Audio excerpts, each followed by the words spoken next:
जब पहले आप अफ़गानिस्तान जाते थे तो आपका एक्सपीरियंस कैसा था? और अब जब आप अफ़गानिस्तान में एंटर होते हैं तो आपको क्या ऐसा मुख्तलिफ नज़र आता है? पाकिस्तान ने बड़ा अंडर एस्टिमेट किया था तालिबान के अफ़गानिस्तान पर कब्ज़े को। तालिबान ने आने के साथ ही अफ़गानिस्तान की जेलों से सैकड़ों टीटीपी के जो मिलिटेंट्स थे उनको रिहा कराया। तो अब तक 47 ग्रुप शामिल हुए हैं टीटीपी के अच्छा। अंदर। जो पाकिस्तान में हमले हो रहे हैं उसके अंदर वो अमरीकी असला और वो नाइट गूगल्स वो चीज़ इस्तेमाल हो रही है। टीटीए जो अफ़गान तालिबान है, अगर वो हुकूमत में आते हैं तो इस्लामाबाद क्या एक्सपेक्ट कर रहा था? तो इस वक़्त हम जो है वो इस खित्ते की, इस दुनिया की वाहिद आखिरी जिहादी क़ुव्वत है। इस वक़्त वाख़ान कॉरिडोर की भी बहुत बातें हो रही है, उसमें किस हद तक हकीकत है? ये काबुल से बाहर निकलेंगे तो डिफरेंट है दुनिया। जो अभी पाकिस्तान की तरफ से एक अटैक भी हुआ, एक बमबारी की गई वहाँ पे टीटीपी की, तो ह्यूमन राइट्स की वायलेशन है, इस वक़्त किस हद तक हो रही है अफ़गानिस्तान के अंदर अफ़गान तालिबान के हवाले से? अफ़गान तालिबान का प्लस पॉइंट ये मिला है कि जो आलमी दुनिया है ना, हुँ, वो हुँ। फँसी हुई है अपने चक्करों में।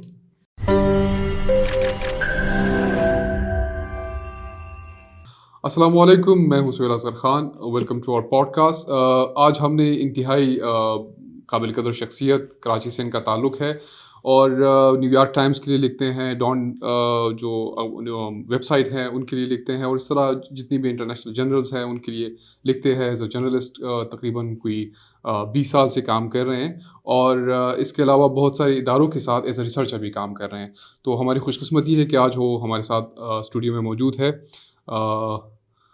Welcome to our studio Ziaur Rahman साहब। Thank you. ज़िया साहब, आपकी तो बड़ी डाइवर्स एक्सपीरियंस है पाकिस्तान में, आपने बहुत सारी इश्यूज़ पे काम किया है। लेकिन बहुत सारी इश्यूज़ में जो सबसे प्रोमिनेंट काम मुझे जो अट्रैक्ट करता है आपका, वो कॉन्फ्लिक्ट है। और कॉन्फ्लिक्ट के अंदर जो कुछ चीज़ें या उसके ऊपर जितनी रिसर्च डायनामिक्स होती है। और रिसेंटली इस रीजन के अंदर जो सबसे बड़ा इवेंट है वो काबुल फॉल था। बिल्कुल। यानी अफ़गानिस्तान के अंदर जब तालिबान आए तो वो बड़ा अचानक से एक इवेंट था, बड़ा सरप्राइजिंग था और उसके बाद पूरी डायनामिक्स चेंज हो गई इस पूरी रीजन के अंदर।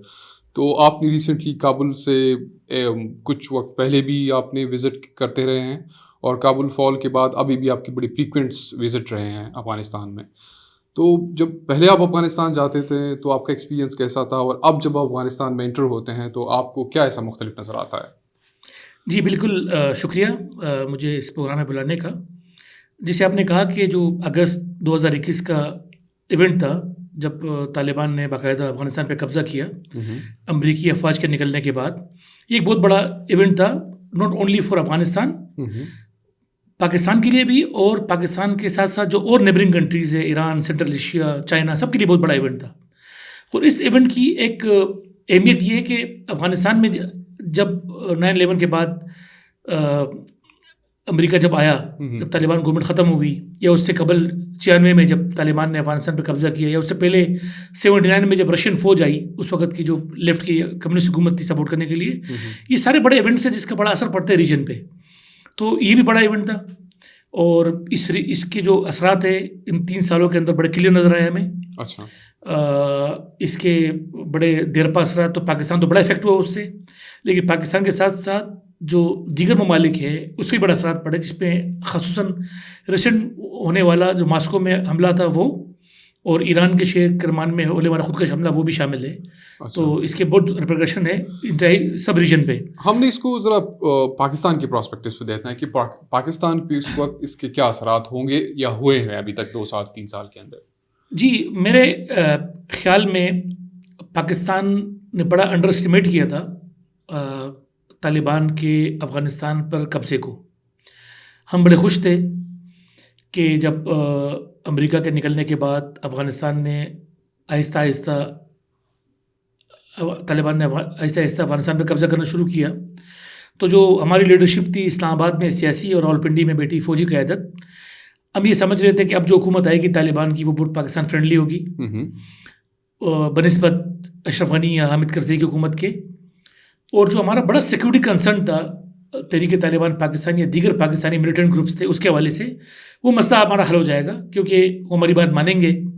हमारा बड़ा ताल्लुक़ रहा है उनके साथ, स्ट्रेटजिकली ताल्लुक़ रहा, हमने काफ़ी मामलात में सपोर्ट भी की थी।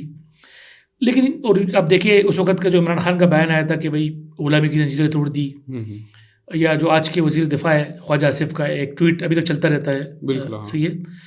लेकिन ये जो जितनी ख्वाहिशात थी हमारी, जितनी हमारी उम्मीदें थी, वो आहिस्ता-आहिस्ता वो सारी ख्वाहिशात ख़त्म होना शुरू हुई चंद माह के अंदर ही, तालिबान की हुकूमत के आने के बाद। हम देखते हैं कि एक चंद माह के अंदर ही ना सिर्फ तहरीक तालिबान पाकिस्तान मजबूत होती है, उनको हौसला मिलता है, और उनके पाकिस्तान के अंदर जो सिक्योरिटी के हालात ख़राब करने में बहुत तेज़ी भी आई। ठीक है। मैं आपको एक मिसाल दूं,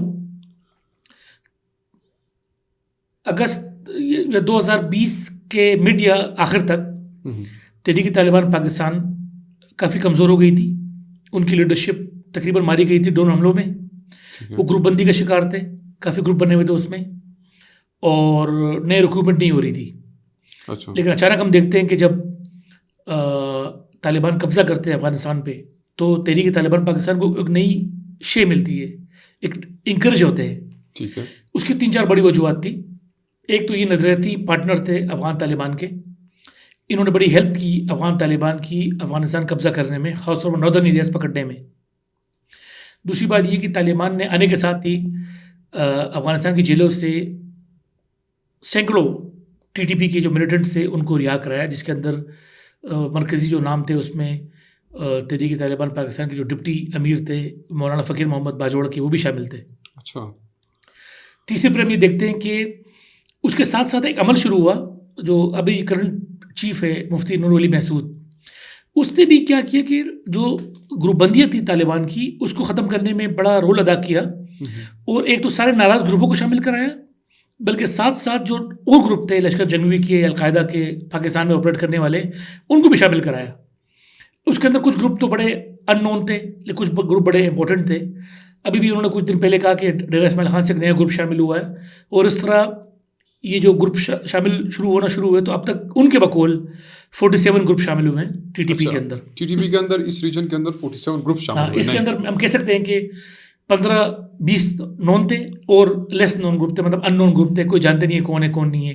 हो सकता है कि ये उनकी स्ट्रेटजी हो, सिर्फ बताने के लिए कि हम बहुत स्ट्रांग हो रहे हैं, लेकिन उनके बकौल अब तक 47 ग्रुप, जो हम इसको काउंट करते हैं एज ए रिसर्चर, अब तक शामिल हुए हैं। अच्छा। पाकिस्तान भर से।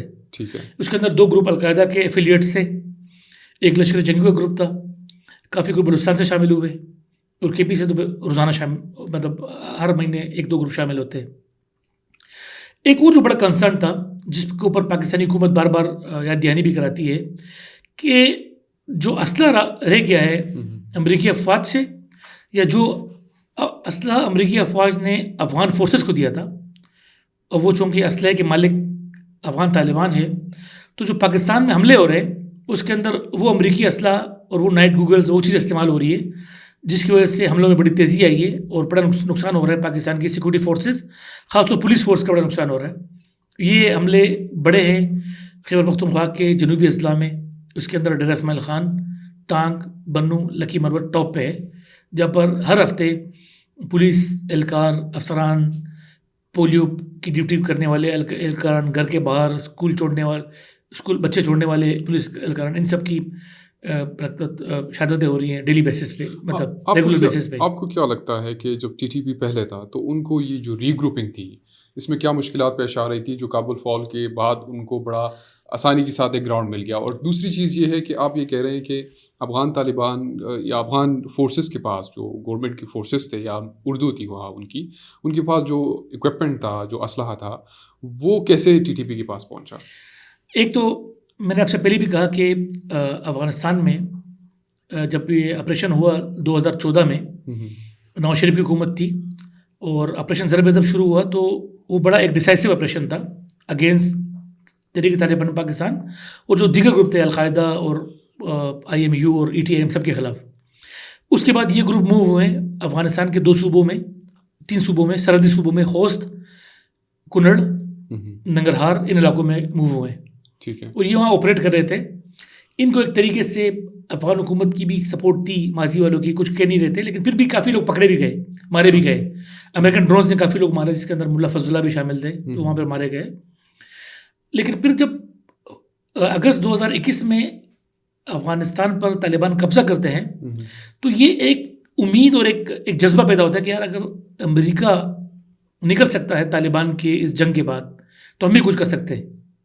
तो इसने एक तरीके से आप कह सकते हैं कि इनको बड़ा इंकरेज किया है, एक नई जान दी है। और यही वजह थी कि सरवाइव करने के लिए इन्होंने भी अफगान तालिबान की तर्ज पर काम शुरू किया। सबसे पहले उन्होंने सारे ग्रुप शामिल कराए, और इसमें हो सकता है कि अलकायदा या अफगान तालिबान की भी कुछ कोशिश शामिल हो इनको वापस लाने में, नंबर एक। नंबर दो ये कि ये अब जो ऑपरेट करते हैं, जैसे ऑपरेट करते क्लेम करते हैं कि हम ऑपरेट करते हैं, ये अफगान तालिबान की तर्ज पे करते हैं। अच्छा। इन्होंने जो अपनी रिस्ट्रक्शन की है, तंजीम साजी की है, अब ये कहते हैं कि यार ये हमारा मालाकंड सूबा विलायत, जिस तरह अफगानिस्तान तालिबान ऑपरेट करते थे, योव विलायत, डेरा इस्माइल खान विलायत, उस तरह ऑपरेट करते हैं। इन्होंने अपने गवर्नर अनाउंस किए है, इन्होंने अपनी मतलब एक पैरेलल अफगान तालिबान की तरफ पे अपनी चीज़ें अनाउंस की है। तीसरा अब ये कहते हैं कि अब हम ना अफगान तालिबान की तरफ सिविलियन पे हमले नहीं करते, हम सिर्फ सिक्योरिटी फोर्सेस को पर हमले करते हैं, उन पे हमले करते हैं जो पाकिस्तान सिक्योरिटी फोर्सेस की मदद करती है।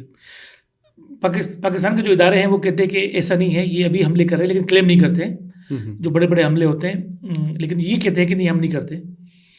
इसकी तो हमलों में बड़ी तेज़ी आई है, पुलिस पे हमलों में, सिक्योरिटी फोर्सेस पे हमलों पे देखते बड़ी बड़ी एक तेज़ी आई है। तो ये एक उसकी एक हमारे पास इंडिकेशन है। तो आपको क्या लगता है ज़िया साहब कि जब पहले पाकिस्तान क्या सोच रहा था, अगर टीटीपी या टीटीए जो अफगान तालिबान है, अगर वो हुकूमत में आते हैं तो इस्लामाबाद क्या एक्सपेक्ट कर रहा था कि इन पे हम कैसे काबू पाएंगे? क्योंकि ये तो क्लियर एक दोनों तरफ तालिबान है, आइडियोलॉजी तकरीबन सेम है, ठीक है। तो अगर एक आइडियोलॉजी एक जगह पे काबिज़ होती है, एक नज़रिया काबिज़ होता है, तो इस्लामाबाद ऐसा क्या सोच रहा था कि जो दूसरा नज़रिए को, उस जैसे नज़रिए को हम काबू करना चाह रहे थे, उसको फैसिलिटेशन नहीं मिलेगी जो मिली? देखिए, पाकिस्तान अपने माजी के तजर्बे की बुनियाद पर कह रहा था कि 96 में पहली बार तालिबान इमर्ज हुए और उन्होंने अफगानिस्तान में अपनी हुकूमत बनाई, तो पाकिस्तान उन 3 मुल्कों में था, सऊदी अरब और यूएई के साथ, जिन्होंने तालिबान की हुकूमत एक्सेप्ट भी की थी और उनको हर तरह से मदद फराहम की थी। ठीक है। सफारती, फाइनेंशियली, मोरली मदद पैदा की थी। फिर जब 9/11 के बाद नेटो फौजें आती है अफ़गानिस्तान में, तो अफ़गान तालिबान माइग्रेट करते हैं पाकिस्तान की तरफ। तो जैसे भी था, मिला जुला रुझान था, लेकिन हम देखते हैं कि काफ़ी हद तक सारे अफ़गान तालिबान पाकिस्तान में ही रहे, और अब पाकिस्तान भी एक्सेप्ट करते हैं कि हमने इनकी एक तरीके से सपोर्ट भी की। हालांकि पकड़े भी काफ़ी, हवाले भी किए, काफ़ी गिरफ्तार भी हुए, लेकिन ये समझते कि यार हमारा चूँकि ताल्लुक़ है इनसे, तो इस हमारे उस ताल्लुक़ की बुनियाद पर ये टीटीपी या उन ग्रुपों को नहीं छोड़ेगी जो पाकिस्तान में सिक्योरिटी फोर्सेस पे हमले करती है। लेकिन मेरे ख्याल में ये एक्सपेक्टेशन उनकी कुछ ज़्यादा ग्राउंड रियलिटीज़ से बरक्स थी।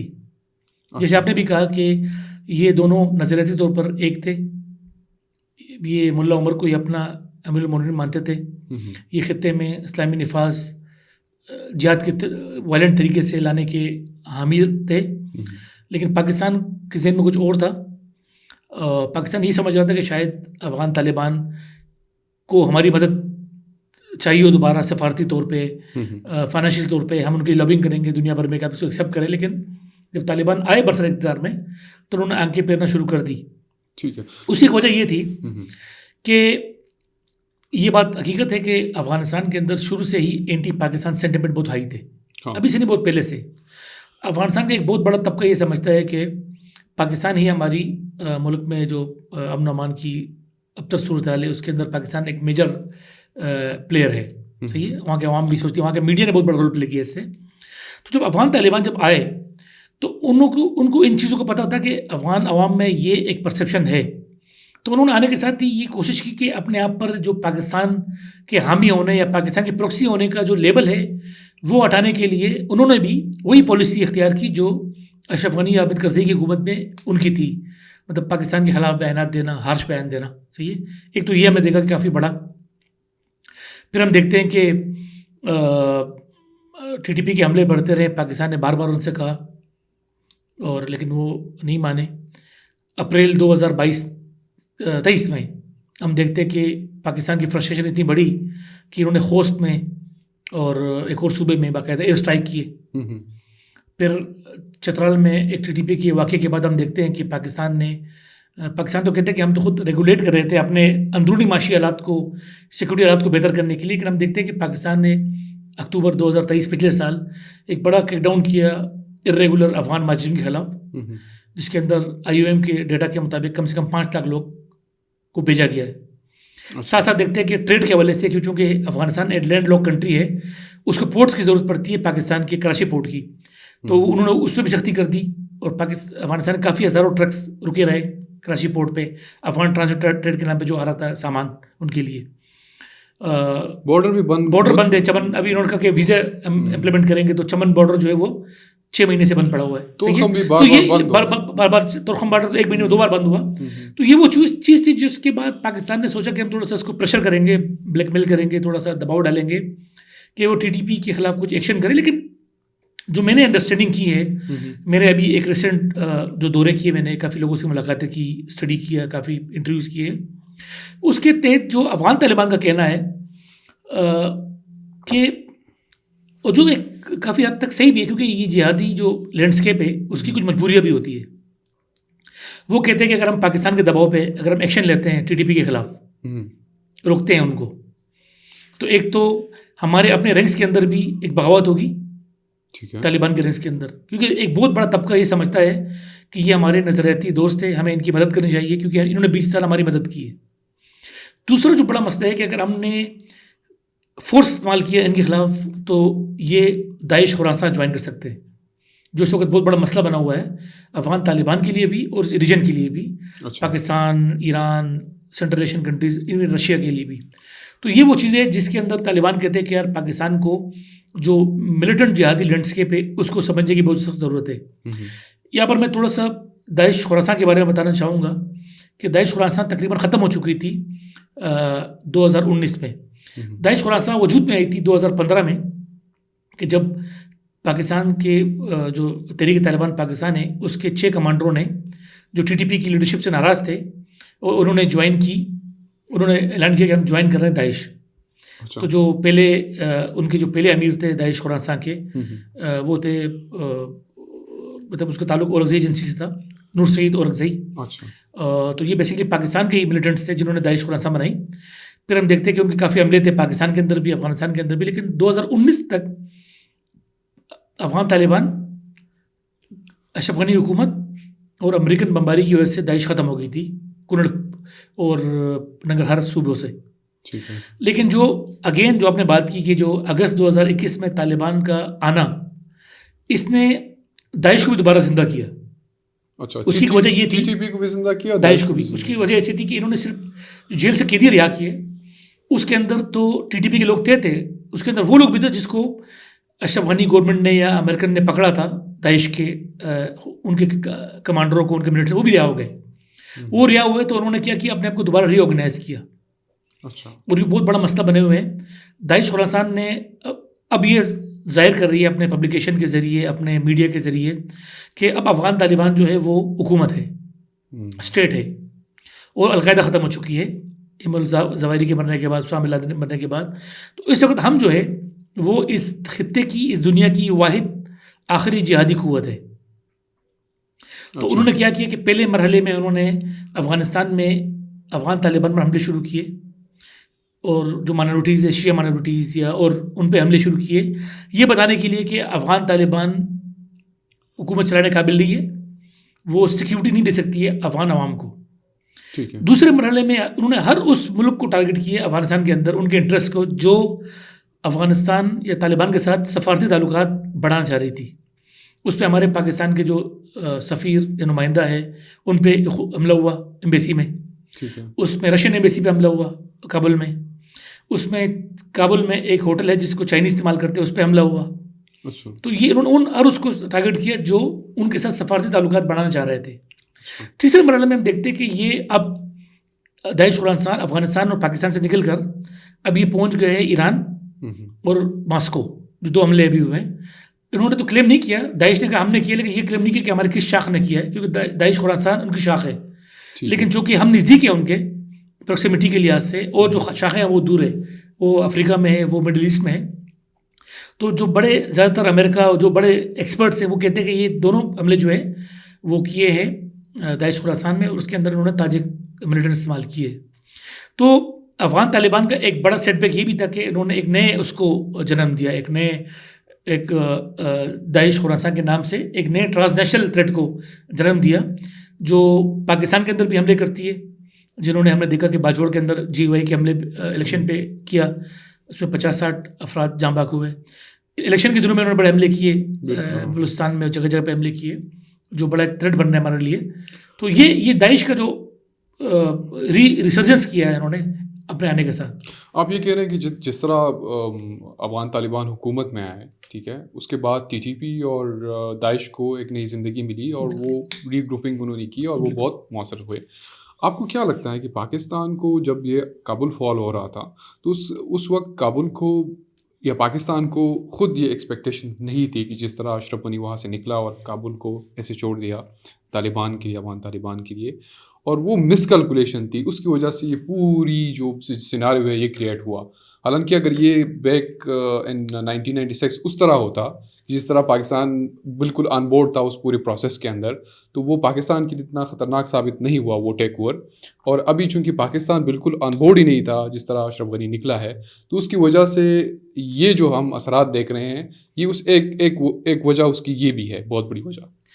बिल्कुल, मैं आपसे एग्री करता हूँ। एक बड़ी मिसकैलकुलेशन थी।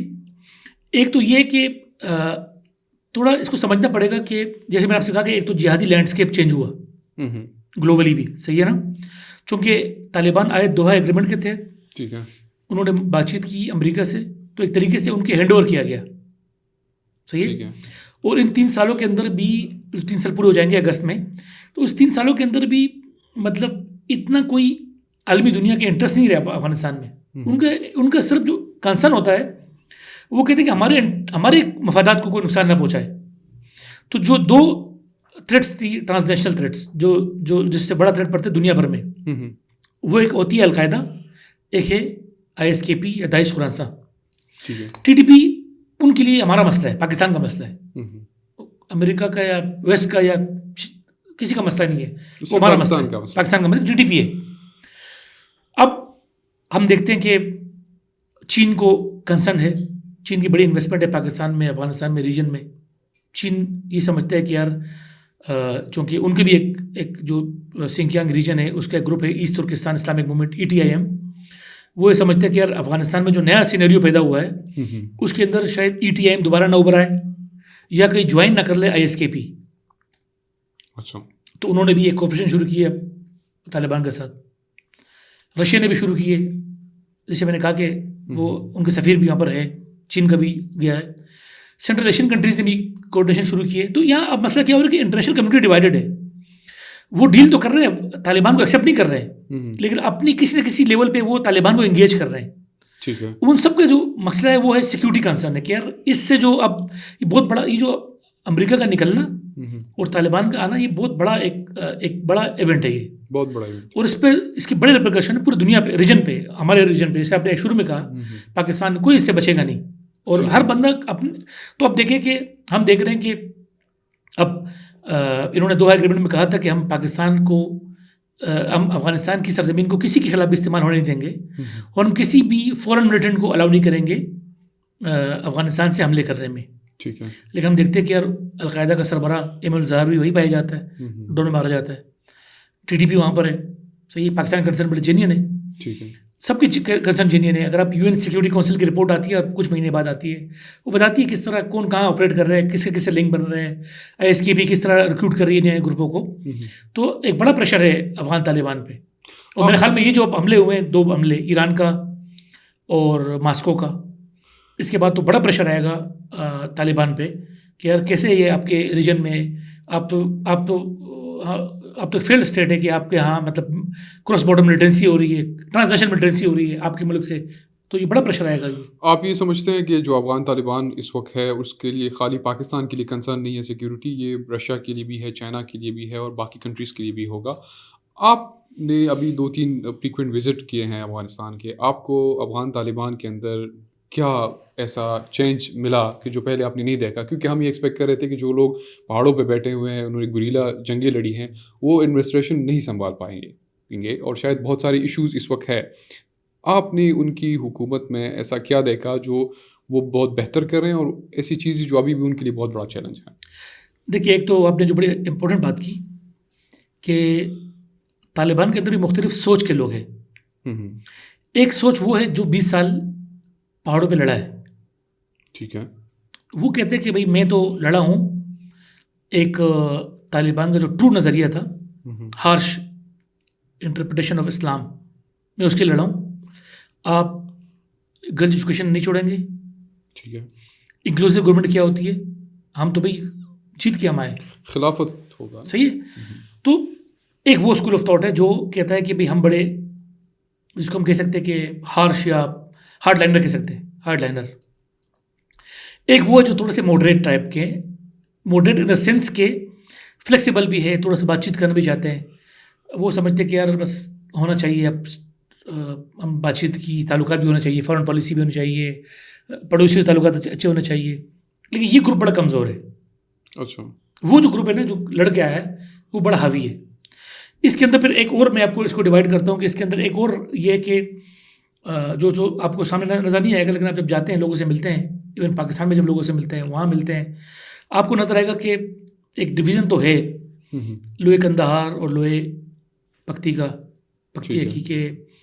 जो इस वक्त जो तालिबान के सुप्रीम कमांडर हैं, मुल्ला हैबतुल्लाह खुनज़ादा, उनका ताल्लुक़ चूँकि कंदहार से है, वो बज़ाहिर वो ख़ुद एक शेखुल हदीस है। ठीक है। और वो जंगी कमांडर नहीं रहे, उनके बच्चे खुद के हमलों में मारे गए, लेकिन वो खुद जंग में उन्होंने फील्ड वो नहीं किया।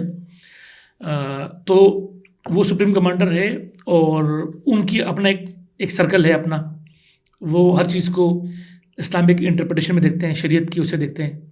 और वो फिर बड़े अपोज करते हैं लड़कियों की तालीम के मसले को।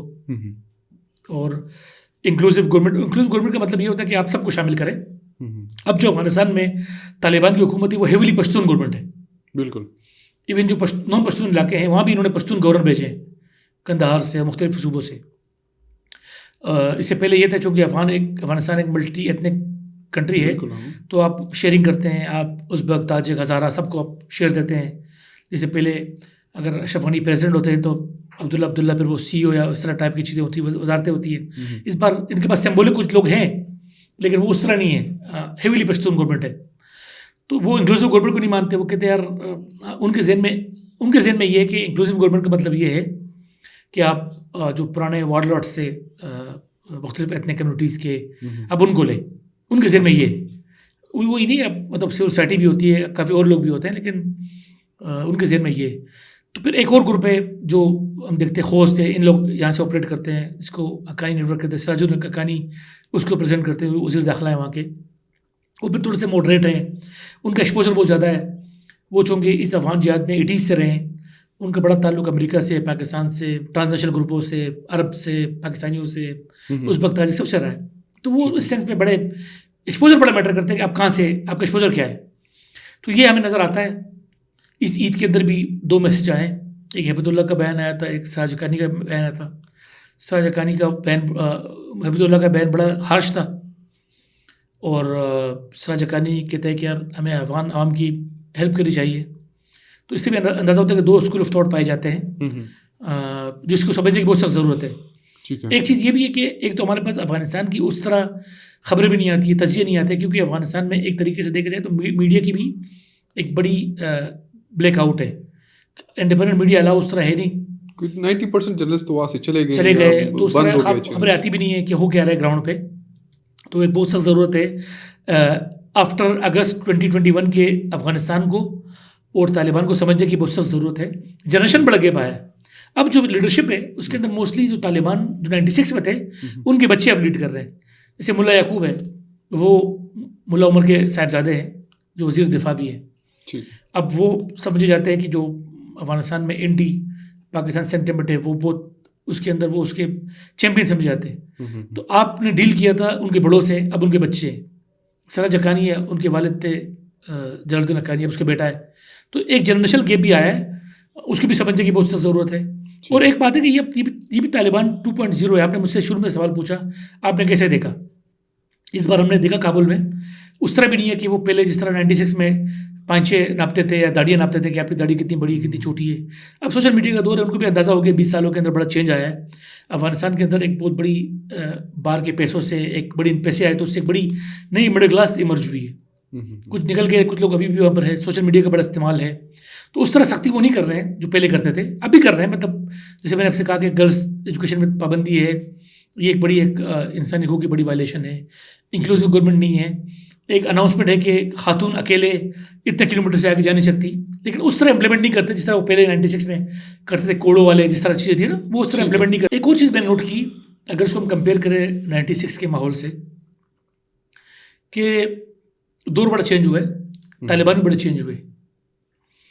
अब तालिबान खुद डरते हैं सोशल मीडिया से, और वो जो 96 की गलती थी वो नहीं दोहराना चाहते। हमने काफ़ी लोगों से बात की, वो कहते हैं कि अब भी जब भी आप तालिबान लिखते हो तो एक तस्वीर आती है जिसके अंदर एक तालिब मिलिटेंट किसी खातून कोड़े मार रहा होता है। तो ये भी कोशिश कर रहे हैं कि अपना जो इमेज है ग्लोबली उसको बड़ा अच्छा करे। अभी रिसेंटली आपने देखा होगा एक वीडियो चल रही है जिसके अंदर एक अशरफ गनी के टाइम के एक सिख वजीर थे जो पहले इंडिया गए थे, वहाँ से कनाडा गए थे, वापस आए। तो इन्होंने एक कमीशन बनाया हुआ है, अनस हक्कानी जो सिराज हक्कानी के छोटे भाई हैं, उनकी सरबराही में, कि माइनॉरिटीज़ वापस आए और उनकी जितनी भी जगह है उनको हम उनके हैंड ओवर करेंगे दोबारा। वो बताना चाह रहे दुनिया भर में कि हम भी वो उस तरह हार्श नहीं है जो 96 में थे। साथ साथ वो एक और पैकेज भी दे रहे हैं कि जो जो बंदा वापस आना चाहे उनकी अगर प्रॉपर्टी कब्जा की गई है तो उसको वापस करेंगे, हैंड ओवर करेंगे वापस। इमेज बिल्डिंग में बड़ा खर्चा कर रहे हैं, टूरिस्टों को बहुत बुलाया जा रहा है। आपने देखा होगा फॉरेन टूरिस्ट भी जा रहे होते हैं। तो इमेज बिल्डिंग के ऊपर वो बड़ा ख्याल करते हैं, इमेज बिल्डिंग का। लेकिन एक चीज़ है कि काबुल से बाहर निकलेंगे तो डिफरेंट है दुनिया। काबुल शहर में चूँकि सिविल सोसाइटी है, यूएन है, डिप्लोमेट्स भी कुछ होते हैं, लेकिन आप अगर और शहरों में जाएंगे तो आपको वैसे भी मेरी अपनी राय, जो आपने पहले सवाल किया था मुझसे कि आप माजी में जाते रहें, माजी के अंदर भी जो हुकूमत थी, स्टेट की रीड थी, वो थी 5 बड़े शहरों में, काबुल, कंदाहार, जलालाबाद, मज़ार शरीफ और हरात में। और शहरों में स्टेट की रीड ना होने के बराबर थी। ये तालिबान ऑपरेट करते थे रात में, सही है। इन्होंने भी उनका भी फेलियर रहा है। तालिबान अगर आए भी है उनका भी फेलियर रहा है। सिक्योरिटी के हालात बेहतर हुए, लेकिन अब देखें, लेकिन कुछ है नहीं वहाँ पर, उस तरह रोज़गार के मौके नहीं है। ये ठीक है। अच्छा, मुझे सिर्फ ये बताइए कि इस वक्त जो आप बता रहे हैं ना, जो आइडियोलॉजिकल क्लैश है या ये जो नए मतलब जो तालिबान के बच्चे हैं जो अब बड़े हुए हैं, और ये जो डिवीज़न है ये काबुल और कंदाहार में बहुत बड़ी है। अगर काबुल में ऐसी लीडरशिप बैठी हुई है तालिबान की जिन्होंने फॉरेन टूर किए हुए हैं, बहुत सारे डिप्लोमेट्स के साथ, बहुत सारे लोगों के साथ उठते बैठते हैं, तो वो इमेज बिल्डिंग पे बहुत ज़्यादा फोकस्ड हैं और वो चाहते हैं कि कहीं ना कहीं तरीके से हमारे जो डिप्लोमेटिक टाइज़ हैं ये बढ़ें और दुनिया हमें एक्सेप्ट करे। लेकिन जो दूसरी तरफ लीडरशिप बैठी हुई है कंदाहार के अंदर, वो बड़ी ओल्ड स्कूल ऑफ थॉट्स है, और वो जो भी आइडिया अगर यहाँ काबुल से जाता है, क्योंकि अप्रूवल तो वहाँ से आता है, टॉप लीडरशिप वहाँ पे बैठी है, तो वहाँ पे वो अपोज हो जाता है। तो इस वक्त एक बहुत बड़ा क्लेश है।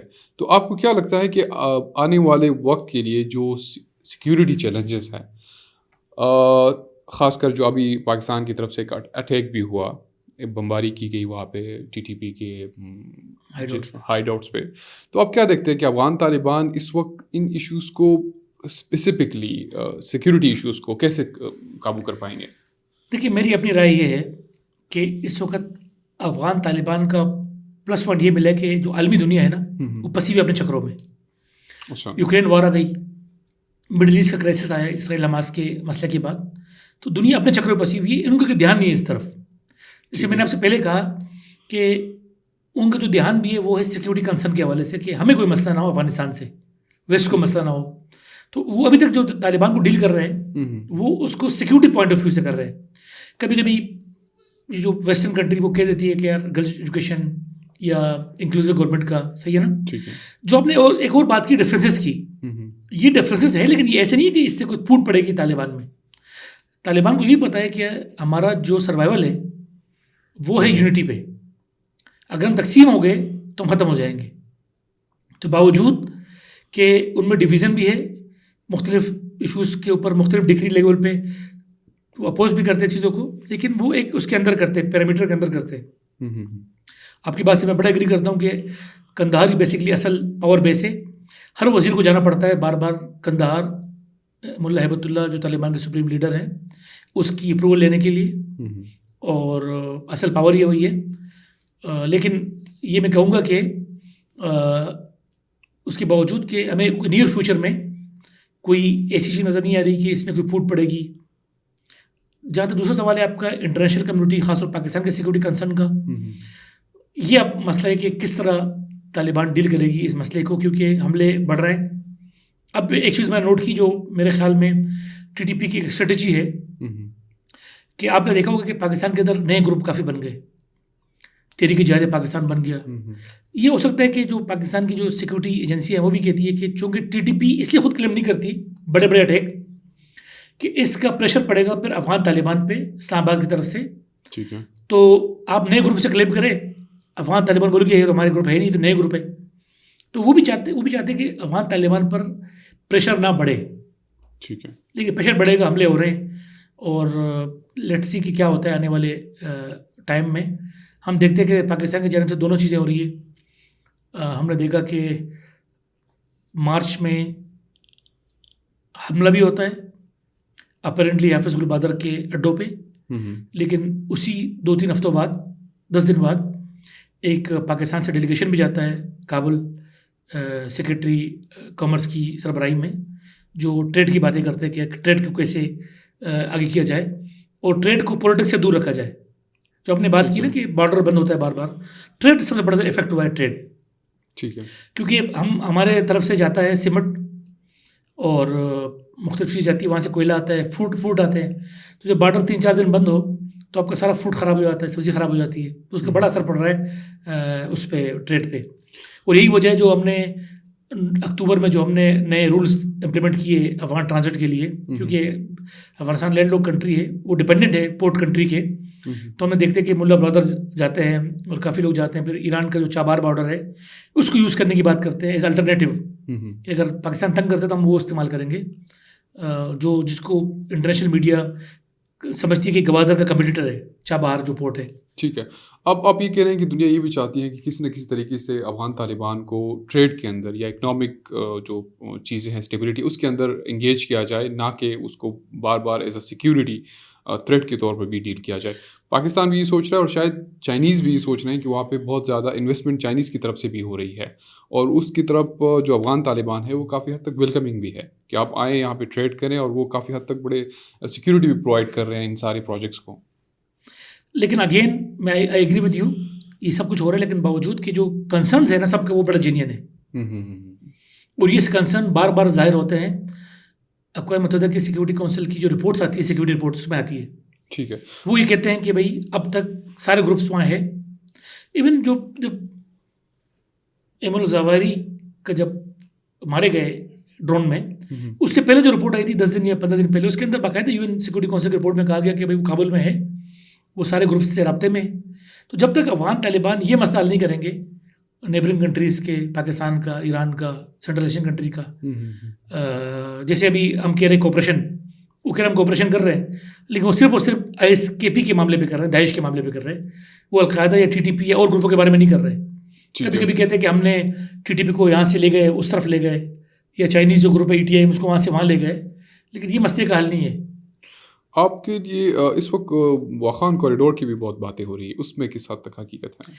उसकी भी बात हो रही है, लेकिन हम देखते हैं जब ये बातें शुरू हुई तो उन दिनों में इन्होंने एक बयान जारी कराया कि भाई हम मुख्तलिफ मीडिया में आई कि तालिबान जो है वो जो ईस्ट तुर्किस्तान इस्लामिक मूवमेंट का ग्रुप है, जो चीन समझता है कि ये हमारे मुस्लिम सूबे में यूगर्स मिलिटेंट ग्रुप है जो मसले बनाता है।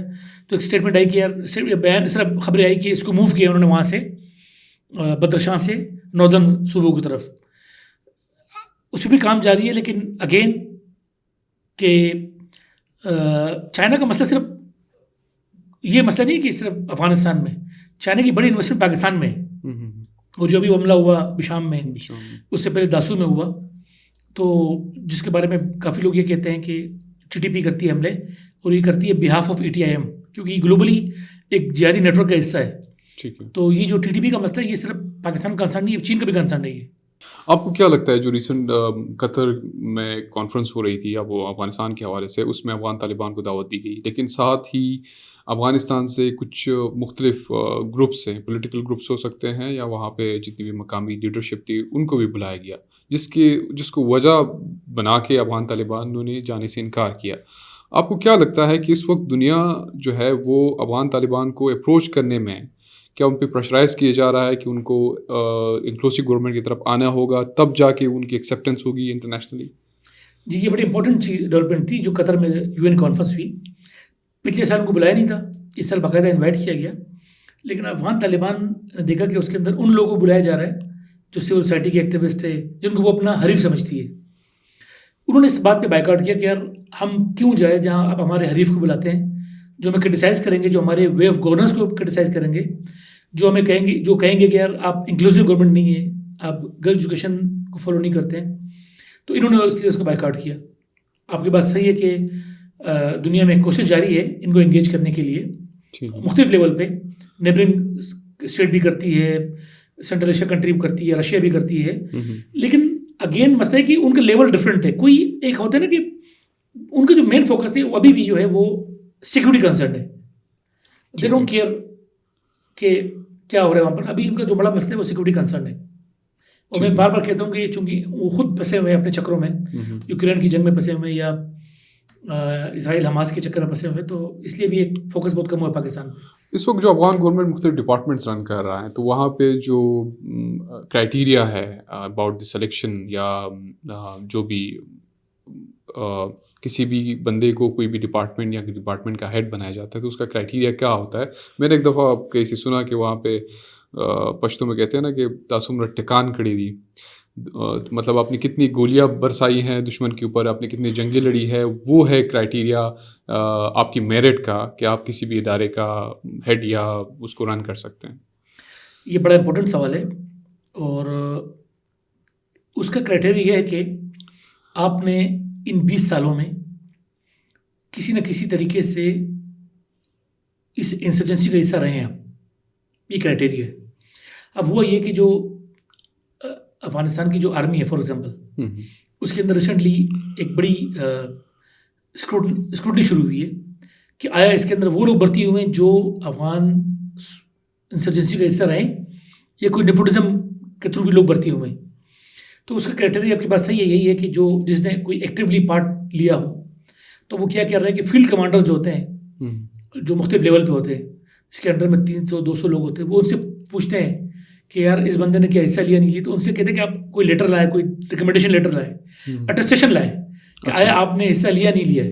तो आई एग्री विद यू, ये इनका ये कि आपने कितना हिस्सा लिया, क्या कंट्रीब्यूशन है आपकी, क्या कुर्बानी है आपकी माली तौर पे, जानी तौर पे।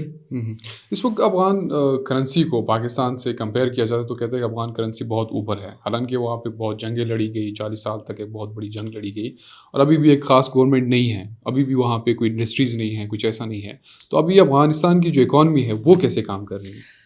अभी भी जो एक अमेरिकी इदारा है सिगार, उसकी भी रिपोर्ट आई थी। बेसिकली मसला ये कि अफगानिस्तान के अंदर तो अब उस तरह इकोनॉमिक एक्टिविटीज़ नहीं हो रही, लेकिन चूंकि ह्यूमैनिटेरियन एड के नाम पर जो फंड आ रहा है, अब तालिबान जैसे भी ये स्टेट तो है, उनके साथ जो एड इदारे हैं, एड वाले यूएन सब राब्ते भी करते हैं, उनको बड़ी रकम मिल रही है उस मद में, अफगान माजरीन की मद में, ज़लज़ले आए उसकी मद में। तो चूँकि ये कर्ज होता है, ये फंड होता है, कर्ज होता नहीं है, आपको वापस नहीं करना होता है। ये वजह है कि इनकी करेंसी पाकिस्तान के मुकाबले में बहुत स्टेबल है, बहुत लो है। हम तो चूँकि कर्ज लेते हैं, हमें देना पड़ता है वापस सूद के साथ, इंटरेस्ट के साथ। ये भी वजह है बड़ी।